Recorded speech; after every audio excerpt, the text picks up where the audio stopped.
All right, so let's get started on today's session. Today we'll be talking about illustration. God damn.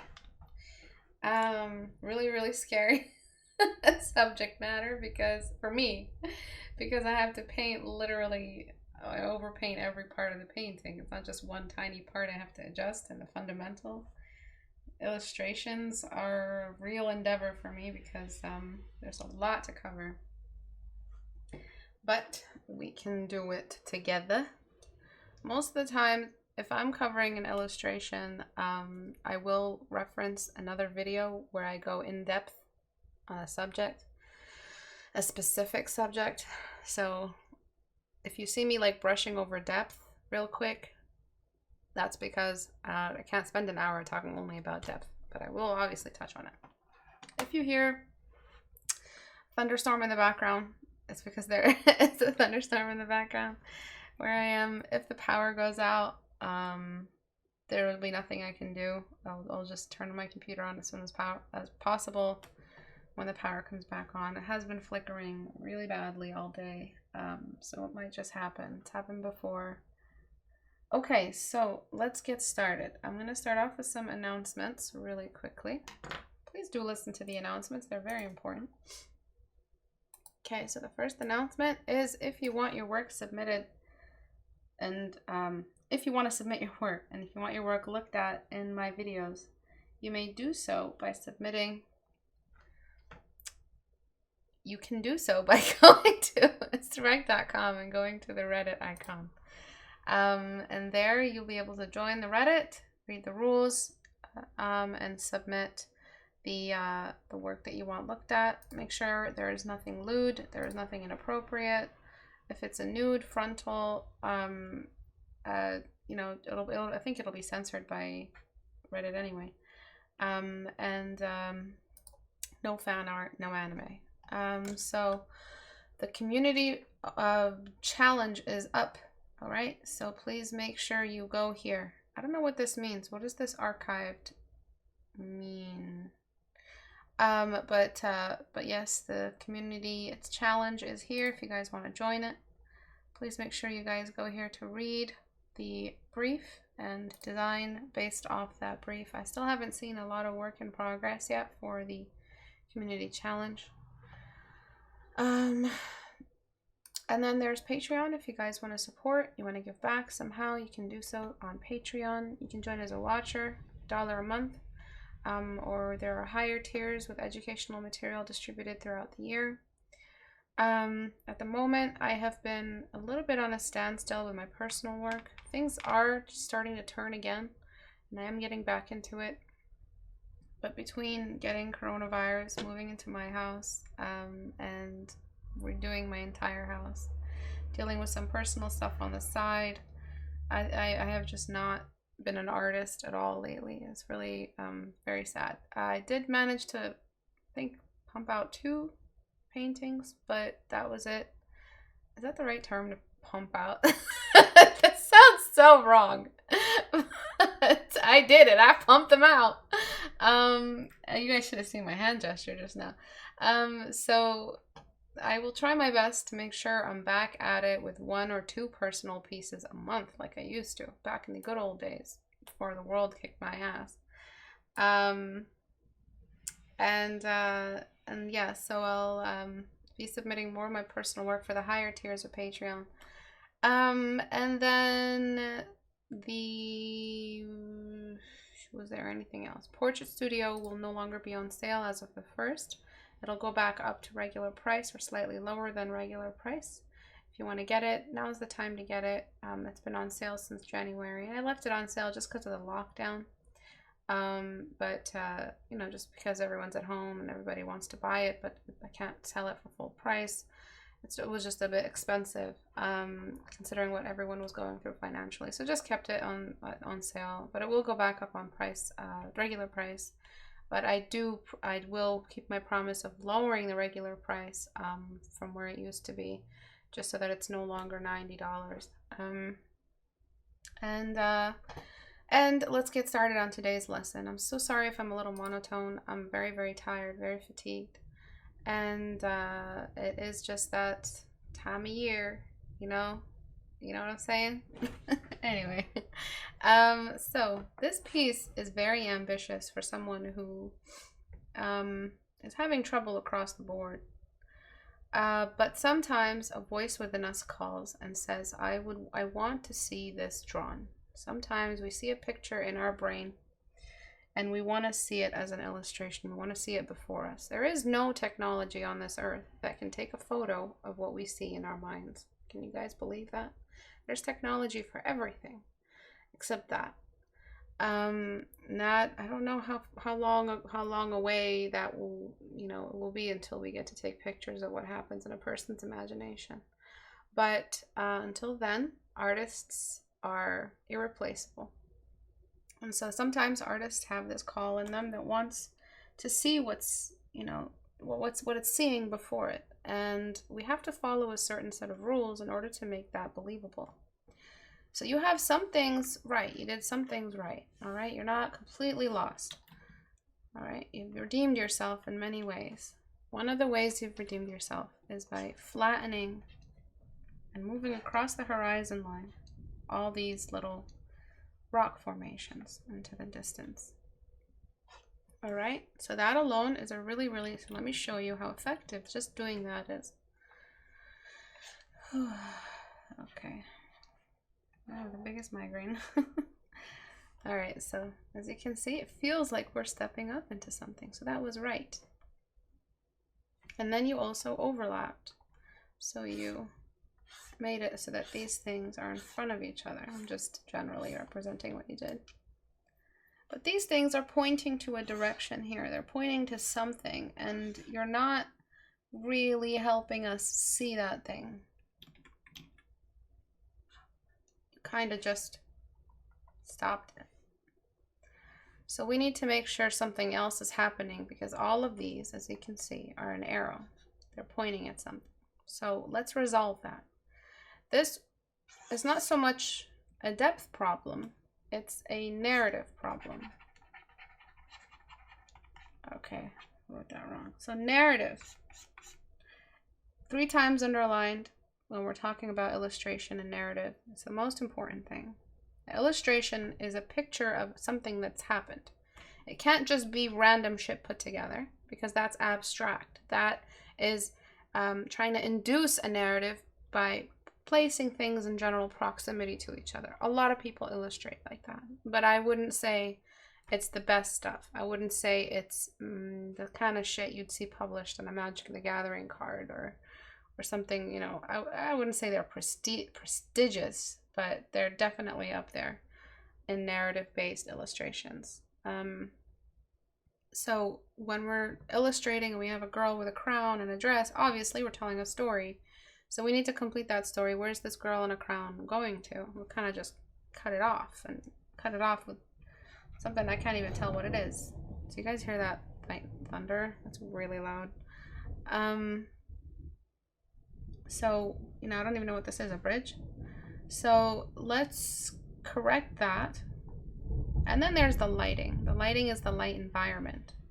Light environment is the time of day or the ambience of the scene. What's happening in the scene climate-wise, weather-wise. Where are we going with what we're, how is that going to help the story? So this princess, who seems to have entered a domain she's not allowed in, is walking toward a seemingly forbidden place, or a mysterious place, or a magical place. And you've exposed all of the light as if it's midday, freaking out and about on the pier in the town.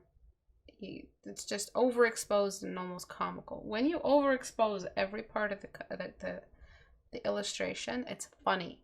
I'm not saying that as if it looks funny or it's subjectively funny. No, it actually makes it funny. We've actually seen overexposed scenes in comedy movies, comedy scenes, all that kind of stuff. When you overexpose every part, you're basically creating a stage with a lot of lighting on it, where you can see all the comedic elements. That's my opinion of an overexposed scene. It looks funny. Then there's, you know, other stuff, but that scene in Dark Knight when the Batman first reveals himself during the interview and the lights turn on and he just looks like a big black tumor. He looks like a dumbass. That was overexposure way too fast. I get it, they were turning on the lights and freaking Joker off, but to me that was funny. To someone else that's like shocking. But I don't think they used enough flair or they used enough of a like tinnitus sound or something like that during the scene where they turned on all the lights for us to get the emotional effect of turning on the lights. They just turned on the lights and it was just funny. So for me, that's funny. And what I'm going to do first is help the light environment tell the story and then adjust the stage and the props to further tell the story. And then go back to her and make her a little bit more princessy to further push the story. So you see, everything goes back to the story. The lighting, the staging, the props, the color use, everything goes back to that. So please make sure that you're taking notes right now. Note takers get rewards, by the way. They get free brushes. Really, really good note takers get a free Portrait Studio. So if you guys take excellent notes with pictures and screenshots and all of that, I'd love that. It helps you guys memorize. It helps those in the community also keep up with the information output. So let's do all of that. So I introduced all that. Let's get to it. I need to choose an environment color to darken with, and this, though it's green and lush and filled with weird glowy nighttime things, I'm gonna see if I can pull off something with color mode combined with darken mode. All right, so darken is never the right fucking thing. All right, so those are the two layer modes you need to choose, and you make sure that they're low opacity. Obviously, they're not full opacity. Those two layer modes working together. All right, so this is darken without color. Color helps to balance all this. See how the red looks too red? It needs a filter of blue, meaning the color of the atmosphere. It needs to cool down through a filter all of the colors that you haven't balanced, because you just chose red from Timbuktu and green from Morocco and pink from Fantasy Island, and none of them make sense. None of them are from they're all different times of day, saturation, hue, none of them are balanced. Color layer balances the hue, and darken balances the exposure of the light in the scene. And then we've got, I would erase away your existing layer, but even in your existing layer, you don't have any kind of, the light doesn't travel. Light travels, write that back to me. So light traveling means that we are seeing more of the, I wonder if I need to take her out of the scene. We're seeing more of the light in the surrounding environment and places where really we didn't expect the light to be able to travel. Light is like glitter, it just gets everywhere.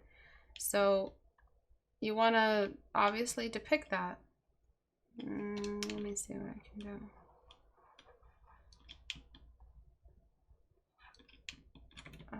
Shit.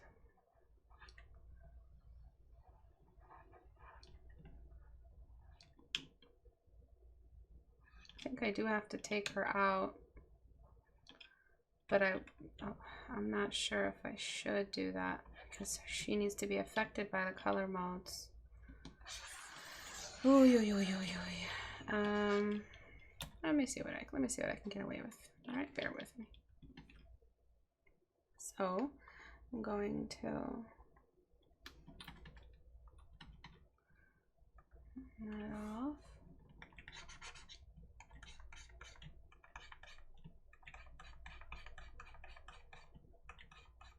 All right, so as an environment, we've applied those two conditions. All right, and then I'm going to continue that scene that I told you about. So we're gonna just carry it up or make it into a walkway or some kind of turn in the road. So that means we need to, that's a little too dim for me. That's fine, I guess. Okay, so I might add another, but let's just introduce a light. And this light is going to affect everything. It's going to be the focus. It's going to be the target of the story. It's going to be the goal of the all the lines of sight. So it needs special attention. Light always needs special attention. And it might cast a little shadow. Oh, you son of a bitch. Okay. Might cast a shadow somewhere this way. Okay, because the light is traveling like that. So she'll be half in the shadow. Maybe the light will fall on her a little bit. Maybe she'll be in front of the light. But we definitely need some presence for that light. So in a new layer on, I'll just keep it on normal. Choose that mystical bluey color turquoise that you had.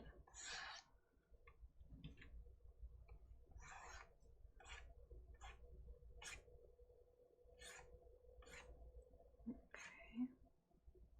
That should be enough.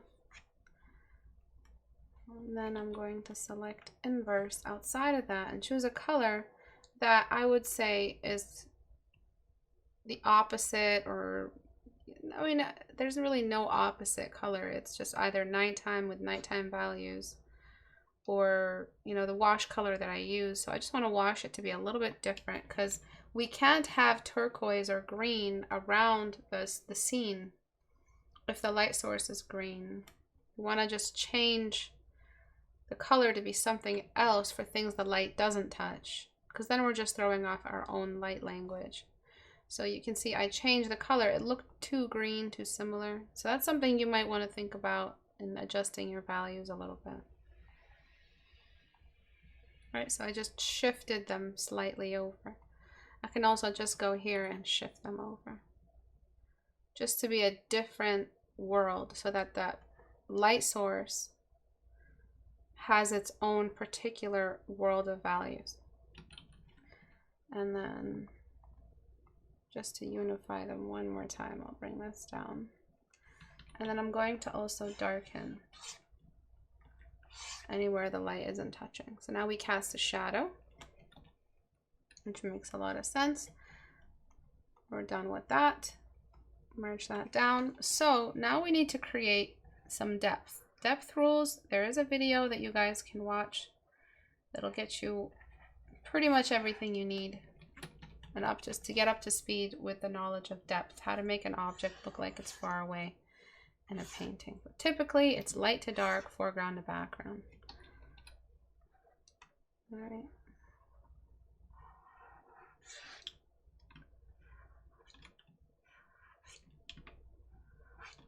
Okay, and then we're moving here. And then you remember how I told you that we need to show how the floor kind of just keeps building up, or the path changes a little bit, so that we have a hallway turning over. So I'm just going to use darken to show that that is happening.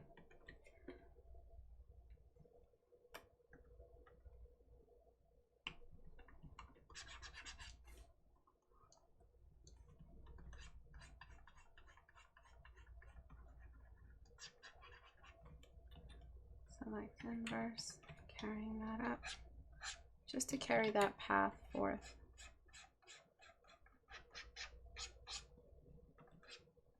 So we have a floor, and the ground can be slightly brighter. It's really, you know, up for grabs where the light is pointing, what type of light it is. It's really up to you. But I feel like that looks right in my navigator. Whenever I'm at a loss, I look at my navigator. If some things don't look right directly in front of me, that doesn't mean that they're not right. That doesn't mean that I have the wrong value or the wrong brush. Okay, so you just got to trust that you have a read from a distance and adjust what is in front of you, and adjust yourself so that you can accept that that's the read that looks most right. That's how I do most of the critique hours. I just listen to my navigator and see what it's saying, and then I'm just going to trust that the read there is appropriate here. So I'm doing what I can with what I have right now. I'm going to just choose where that ground level is. Something like, maybe I'll level it with that. Just so that we have a separate ground level that's slightly brighter. And let's see what the navigator says about that. I mean, it's fine, it works. So now we have a movement of value backward towards a distant space. We have light coming in from a direction. The cast shadow isn't reading as a cast shadow for one big reason. Can anyone answer why? Can anyone tell me why the cast shadow isn't reading? While you guys answer that, I'm going to continue the staging. So this part of the rocks, which looks like a face, would be really cool if the rocks were half submerged faces into the floor. That would be really cool. That's what I thought you were doing. Oh yeah, I was doing that. Yeah, I was. So objects in the foreground are darker. And I would just throw in another one just so that we have some foreground reference. Just anything really to complete the depth. Just like that. And then another one this way. But it really depends on, is this walking out into a beach? Are there more rocks towards the shore? Is this really the limit of the cave? In any case, there's one thing that you absolutely need, which is darkening from above. Excuse me. So we have the environmental color, I would say, is like a really icky, dark turquoise green. It just happened to end up like that. It's okay, it'll all come together. And I'm gonna just keep it on darken. And that's the color that I darken with the higher I go outside of the canvas. All right, so that's what made it make sense. The cast shadow is not dark enough. Cast shadows get blurrier further from the object casting it. Excellent, Becky, excellent. So that is exactly what we need to do. So they get blurrier. So there's many ways to pull that off. There's just using the blur slightly. I don't know what happened. The opacity. Okay.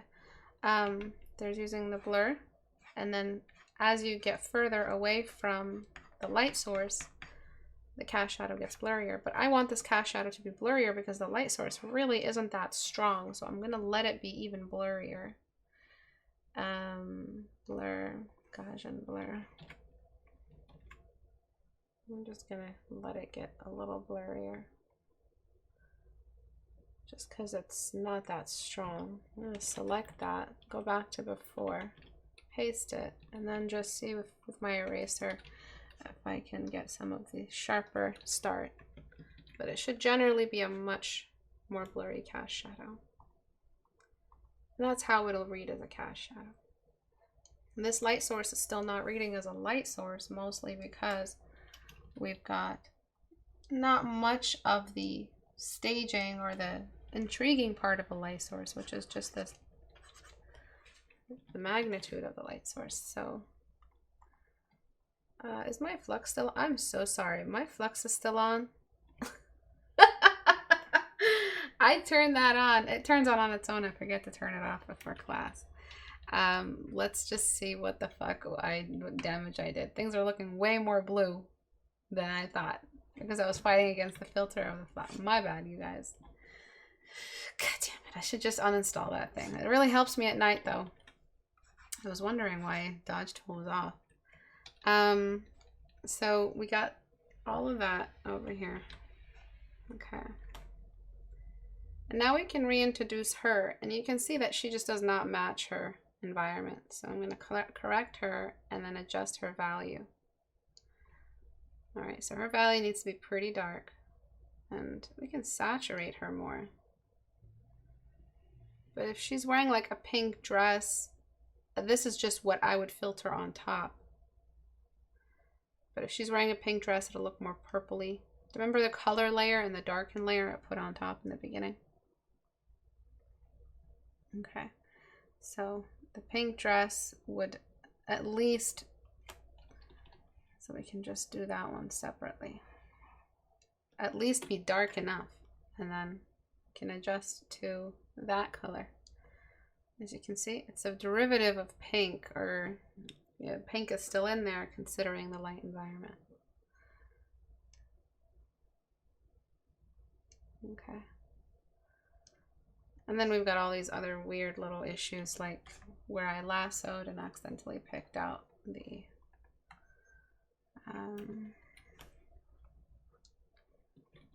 background a little.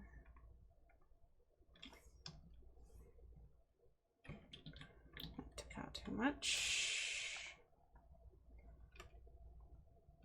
Nope. Why am I so lazy? Why can't I just hand erase it? All right. So that back. Now, as for her gesture, she's just standing there like a mannequin. She's not really looking toward the subject. In fact, if I flip her horizontally, won't she seem like she's walking toward? And then I'll just flip that. Yeah, she seems like she's walking towards the light now. And then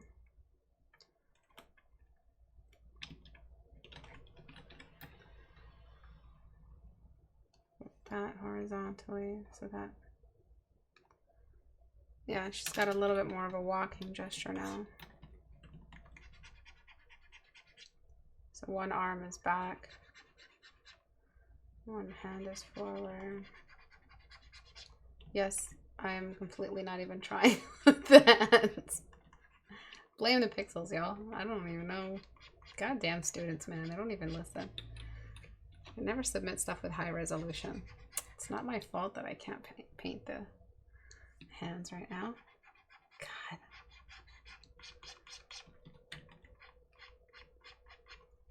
God. Okay.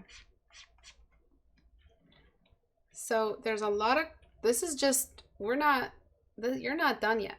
This is just some stuff that we've done for the sake of the illustration that has benefited the illustration and narrative. But you've got a ton of stuff left. It's like that, you know, when you think you're done your adventure and they're like, oh, you haven't even started. That's basically what I'm saying, is you've just now learned all the grammar, basically, is what I'm saying. Okay, so you've balanced all the light, you've balanced the time of day, you've chosen a main light source, you've aligned the narrative. There is a ton of stuff left to do. For instance, if her dress is a little bit more see-through, we should show some of that light to come in so that we can throw in one textural difference so that her dress doesn't look like a rock. Right, and that might come from the light. I mean, it's not a direct silhouette, but it should help us, you know, unify the dress with the environment, and her with her environment, period. Okay.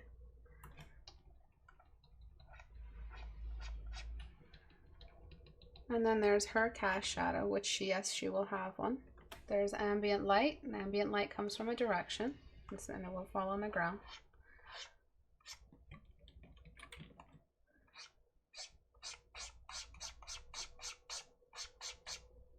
And then there's the rim light that might happen. Sometimes we force things because without them, we just have an artist trying to paint something at night with one really, really weak light source, which doesn't work.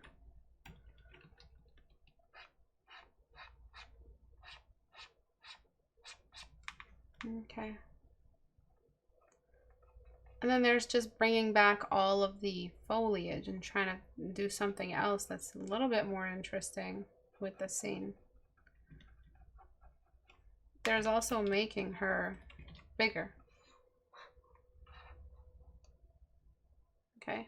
Making her smaller does make everything feel colossal, but making her bigger might actually help you. And then there's the fact that these don't even read as rocks, and your form studies are completely flopping. I mean, you don't have them. There's no form here. and it's hard to tell what's going on at all. And then there's whether or not we chose the exact value that we needed to choose for this environment. What's the color of the environment? Is it a sandy beach? If it is, then we have to do a bit of desaturating and like a little bit of warmth added. That'll bring out the light definitely that's coming out of this cave that's drawing her in. And there's also the fact that the entire scene really does need to be darker. If it's this super strong light source that's supposed to, you know, show some kind of magical element, when you're bringing in a light from a cave, the rule has always been darken the scene enough so that the light is important again. Okay, so I'm gonna just leave it a little bit less dark, but I hope that's helped. You do need a little bit more depth, and just this rock here could be a little bit generally darker than this one.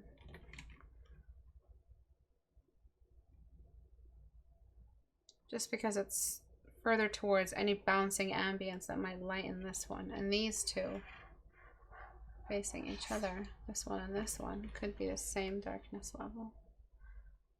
So now we have just a touch more, but it's like sprinkling. It's like adding sprinkles. It doesn't make a cake taste any better if you cooked it wrong, or cupcake or something. This looks too similar to a face. So this is distracting because it's now an object that we familiarize with. So you need to kind of break that up a little bit. So if we were to just build a list of things that you need to do. Okay, so we've got the rock that needs to be a little bit more interesting. And I would say like go for some cool shapes in the rocks. You know, some scattered rocks.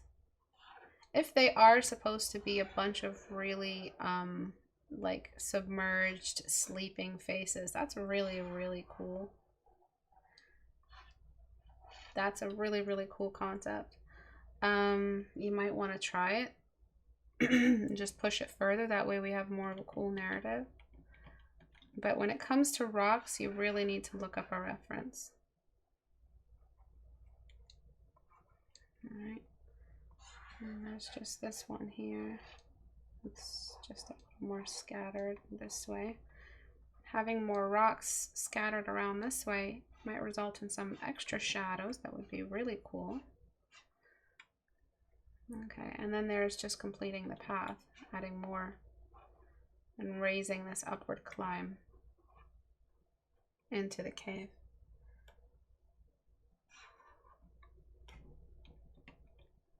So this bit right here could have been extended in this way. I'll just use my blocking brush. So any questions so far?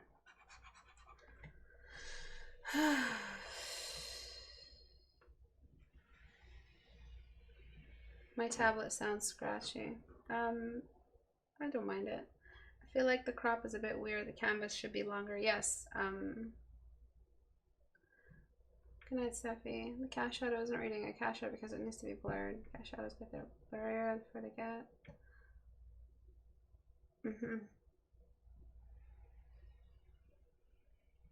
Doesn't Windows have a flux thing now?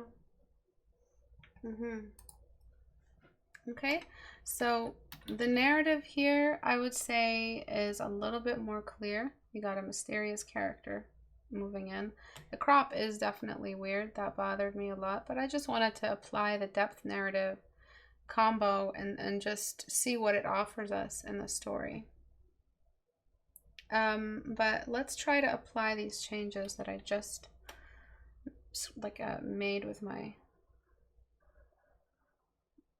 white line. So this is something I do a lot. I just go in, let myself freehand some changes, and then I adjust them after.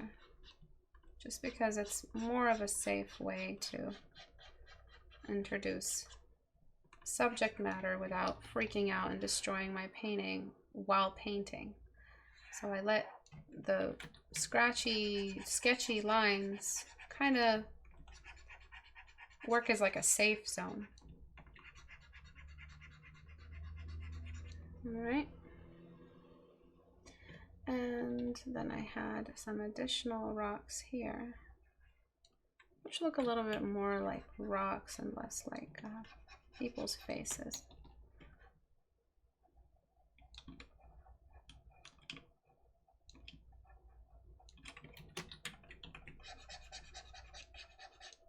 All right.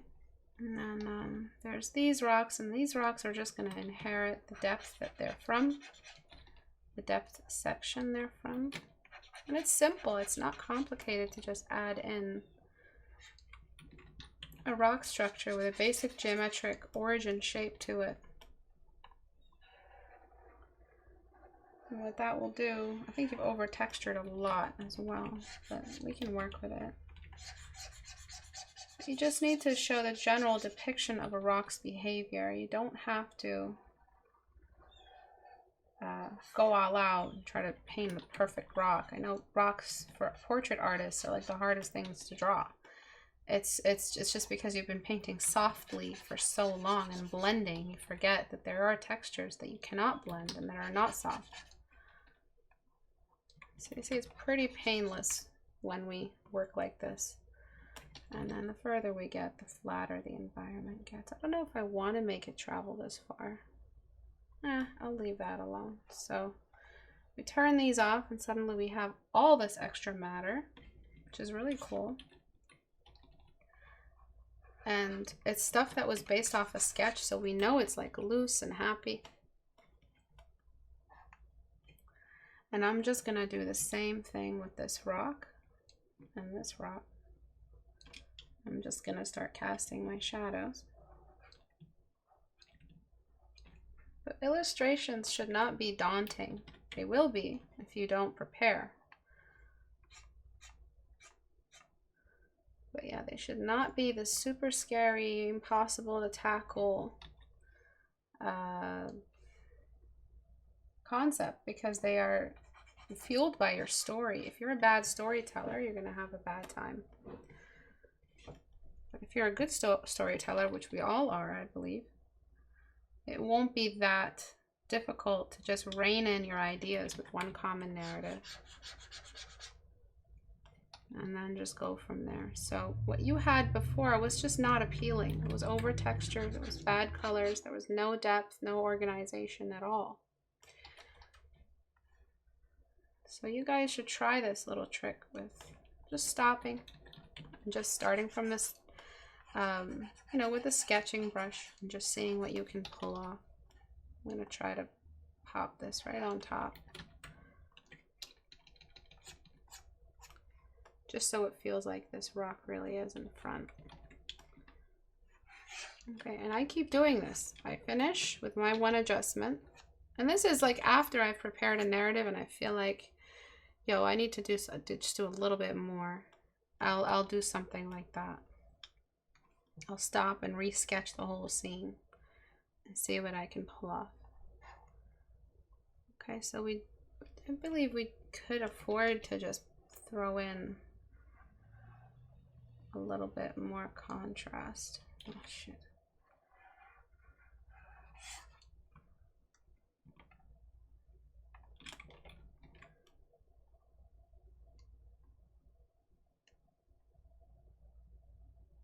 Just for the parts there. See how we can just almost walk into this magical cave of whatever is going on in there. And then there's just other foliage elements. If I was you, I'm not you, but if I was you, I'd bring in some luminescent plants because you wanted all this existing texture early on. You know, but I think you were compensating because you had lack of subject, so you overdid the texture. We just added so much interest just by adding a couple rocks. And I think that's really why some students over texture, is that they're not sure how to enrich the scene. But some bioluminescent mushrooms or something.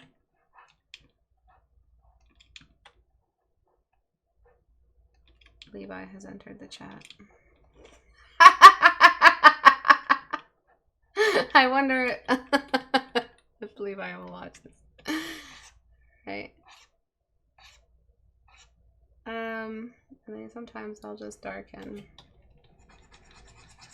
After choosing my color, I'll just like darken it. Just little mushrooms. And then I'll just illuminate the inner stem of the mushroom. Just wherever there's.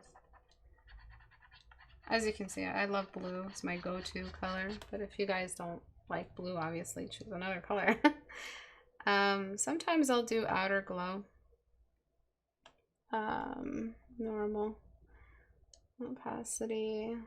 Spread. Size. Color. Something like that. Okay, and then I'll just bring opacity down. And then I'll rasterize the layer and then just erase away what I don't want. Or you could just get a soft brush.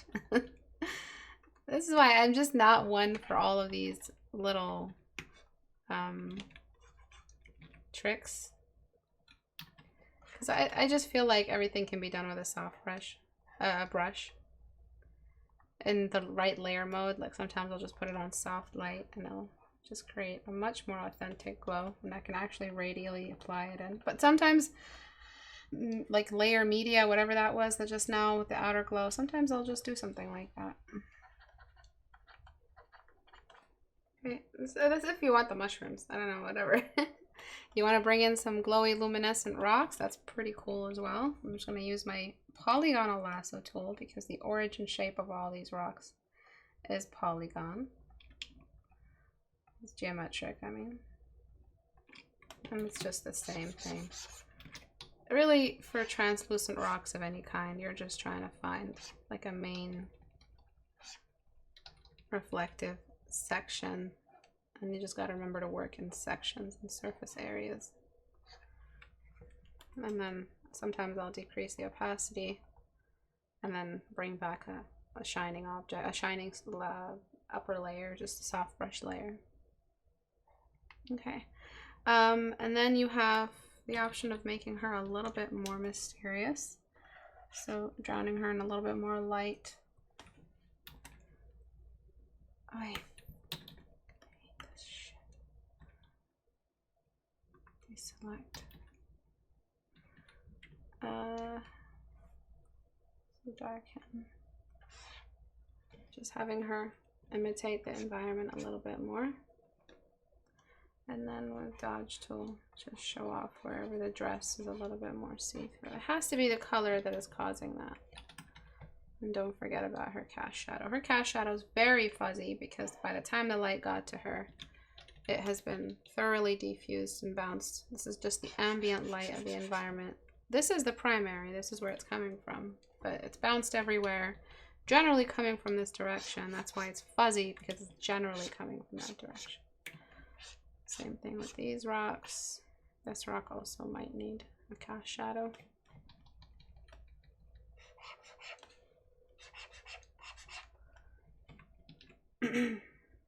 Okay, so really at the end of the day, what we're trying to say is that it's not a good idea to start an illustration without preparing your narrative.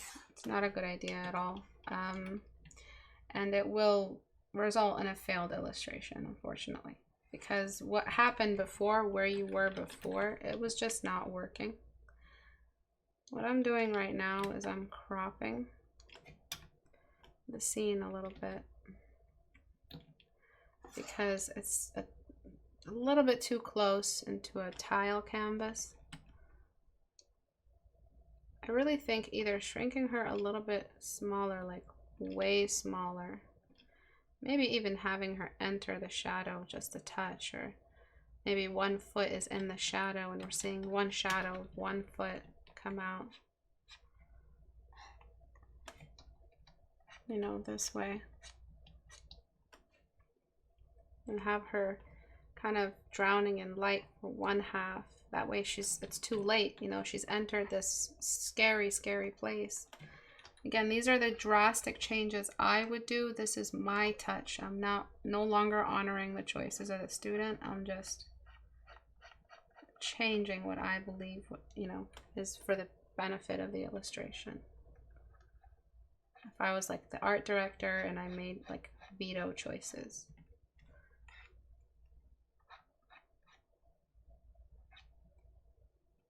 Okay, I would also have to lower her opacity just a little bit because she's not foreground anymore. So she should generally be drowning in the light around her.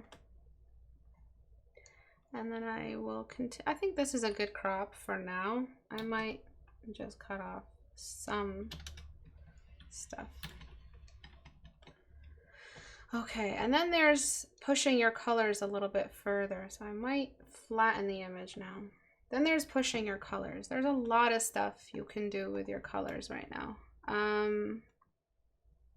Actually, let me just introduce my second favorite color in the blue environment, which is this really, really magical pink.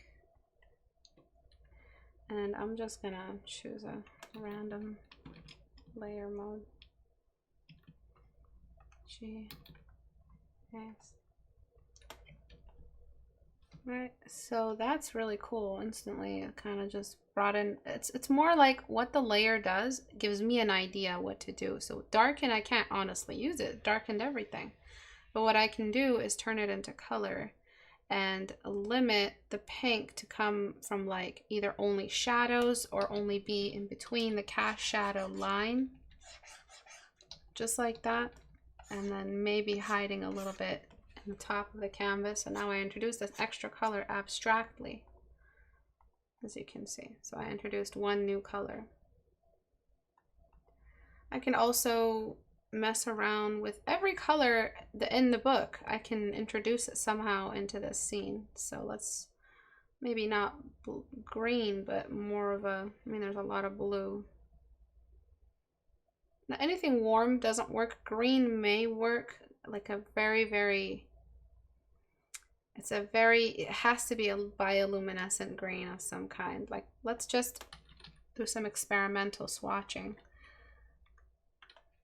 Like something along the lines of that could definitely work. Maybe even more saturated. But you see how I'm just sticking up here. I'm not down here. It's that, oh God, that won't work. Because when you start bringing in warm shit and trying to invest it into a very cool environment, it just does not work. This is still green, but it's so close to blue. It's its neighbor. Remember, we can only really sneak it in. So these would be all of like the mushrooms, or I don't know what the hell. Okay. There's other rules of depth you could also be applying. I like the pink, but this works fine as well. There's the blurring of the distance. And the further out we get as well. Okay, so does anybody have any questions right now? There's also just smudging her a little bit, just so she's not fully clean off the ground. And we all know about fog. Our Lord and Savior fog. Every illustrator worth his salt or her salt knows about fog. This that shit. Okay? This is what finishes a scene. That's right. Look at that.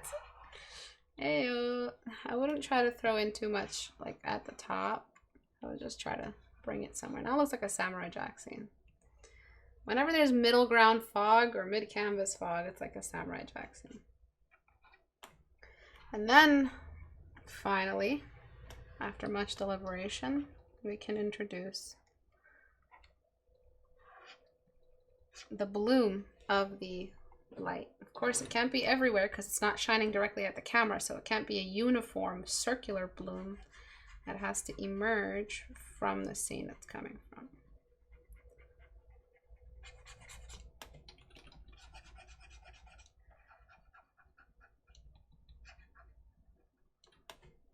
All right, and this bloom is very, very important because it's going to define the light source as texture.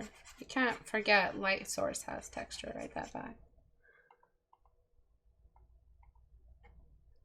And it's really cool. Inadvertently, I created the feeling of sand dunes with the fog layer. So if I were to just do something like that, you know how dunes get all circular after that wind?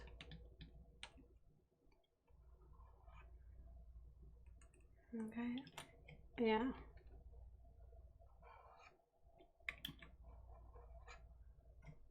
So yeah, we got that bloom in there.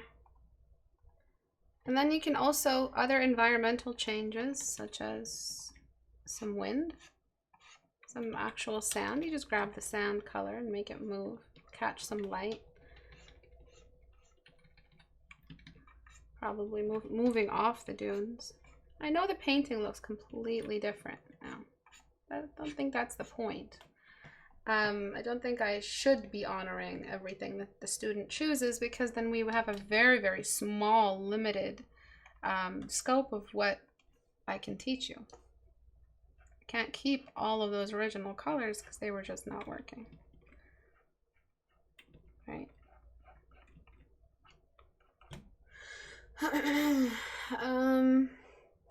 So yeah, let's turn all that environmental stuff back on. That wind, the bloom, the fog, and then I believe the color was also disabled. And you can change this color. Remember, worms don't work. The yellow kind of looks gross, but I don't know, to each his own. This green is okay because it's a little more cool, but remember, now it's an evil green. Now it looks like she's Ariel going to Ursula to lose her voice for her man. Okay? I totally understand her. I totally understand her now. As I got older in life, let's just sidetrack for a second. I never understood why that stupid ass Ariel did any of that for a guy. And then as I got older, you know, I fell in love, all that crap. I started realizing, oh, I would totally understand her. And I've just been calling her a dumb bitch all my life. Anyway, let's get back to the class. Fortunately, I understand Ariel now. The blue looks phenomenal. I love it. I love the blue in the shadows too, as long as you follow the rules. Does a textured light source represent the bits of grain? And if they're being caught by the light, then that's just the texture of the sand. But what I mostly mean when I say the texture of the light source is never try to hand paint the light source. Just let the soft brush do the work. This is, I just love blue. It's always been my favorite. One warning I recommend, like I warn you against, is you see how this rock is just in our mind's eye right now. It's just right there. We have to be very careful with what we do with this rock because it is right on the point of interest, the focal point. You can have more than one focal point in a painting as long as they're cooperating with each other. Okay, so we're just trying to see over this rock, trying to see what happens. You can keep the original shape. I just say make sure you know that that's the shape you want.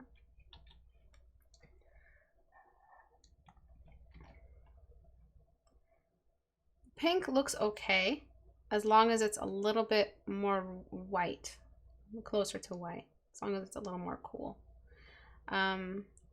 You see how things get really eerie and maleficent when we go into green? I love it. I love this green. I've talked about it before. And for those who don't know, Katie made me the most amazing little note to show you guys whenever I'm trying to show you how often this green is used.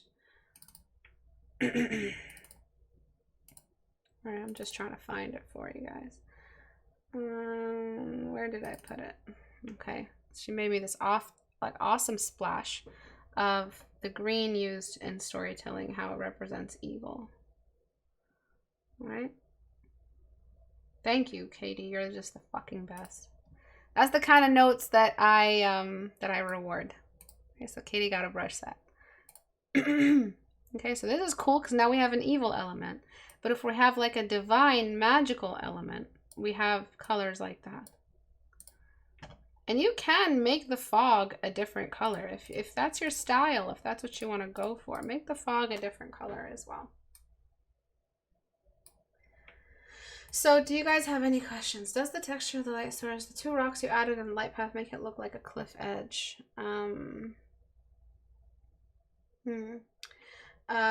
Which ones? These ones right here? You can also, by the way, make this whole thing flat. So I'm gonna just flatten the image once and for all. You can bring all, it's gonna look really ugly for a second. One second. You can bring all this down to a much lower level so that the rocks and the floor seems a lot closer. Do you see what I'm saying? So we have a more of a flat ground than a raised ground. And tilted, now that I fucked it up. Okay.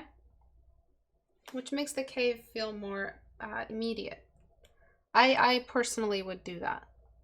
I think the cave is just going up too high. The green reminds me of Hearthstone card game when they used a lot of it. Yeah. Further down.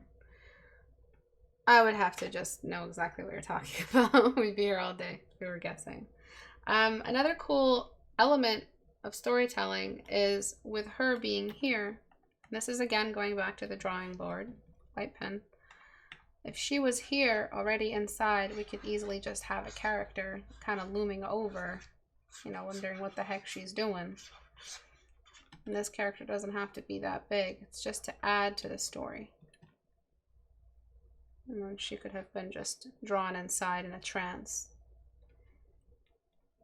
Okay.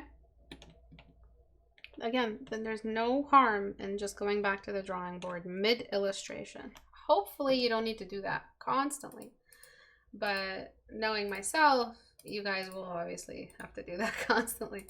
That's just how students work. So I want to show you the before and after just for the educational factor. Not so much to create a massive, you know, it's not the kind of before and after I would say that we usually see where it's one adjustment and then we find the fundamental. This is, again, like I said at the start of the illustration, this is a completely different, I can't even do the before and after with copy paste because I cropped.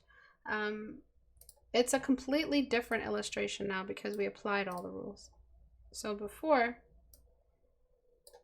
you just had colors coming in from daytime greens, unacceptable.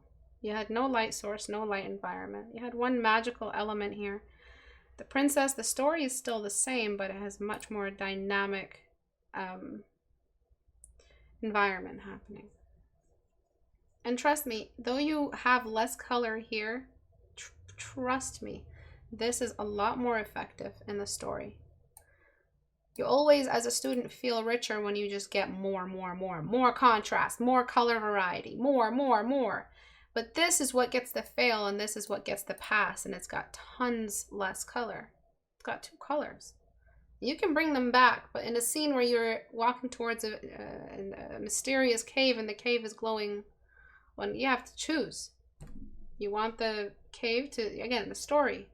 What's more important? The writer, basically, is what I will conclude with. The writer, will he spend more time talking about the multitude of colors in the rocks all the way up there where the character can't even see it? Or will the writer, a good writer, talk about the glow the character is walking toward? Then why is it that we're not focusing on the glow the character is walking toward in our illustration? So for fundamental terminology to add to your variety, like the variety of terminology that you know and your vocabulary, her size compared to this is called scale. When we use epic scale or colossal scale, I mean, I wouldn't say this is epic scale. Epic scale is when you've got a giant monster with tentacles and 7 boobies. That's 7, right? And then you've got a person that's this big. That's colossal scale. Right, so this person is this big compared to that. We wouldn't call this colossal scale. We'll call it large format. Call it a large scale in the sense that it's just architecturally bigger than her. Okay, and then all of this tier, moving back is called depth. Okay, and depth has a lot to do with horizons, climbing upward, darker versus lighter in the foreground. But the two main fundamentals that we have applied today are scale and depth. Okay, so that you guys are understand their effect and their application on an illustration. So thank you everyone for watching today. Visual hierarchy equals narrative hierarchy. Yes, I would say I agree with that. I can distinguish more shades of green than any other color. Thank you everyone for watching today. Really appreciate you guys coming in. For the artist, other things I would do is just work on the texture of the sand. Try to find a really cool sand texture. Before I leave, I just want to show texture dunes. This type, you know, that nighttime windy dunes that seem to form a pattern of the wind movement, like that. Other things I would work on bioluminescent stuff. And I would work on this little pathway, make it more interesting, maybe put in some extra elements, ground, more dunes, just more dunes. Thank you everyone for coming today. I'll see you guys next class. If you learned something from today and want to give back, you can by going to istebrak.com and clicking on the Patreon icon. You can join as a watcher, you can join for higher tiers. You get educational material in exchange. If you want to submit your work to be critiqued as it was done today before you, you can click on the little Reddit icon right here to join us on Reddit. There is a current design challenge book cover. I wrote it myself. Please go over there, have a read, and challenge yourself, try it. It's a book cover design challenge. Portrait Studio, as well as my brushes, are all available on my store, and Portrait Studio will no longer be on sale on September 1st. Thank you everyone for coming today. I'll see you guys on Tuesday, the 1st of September. Can't believe it's already September. Bye guys.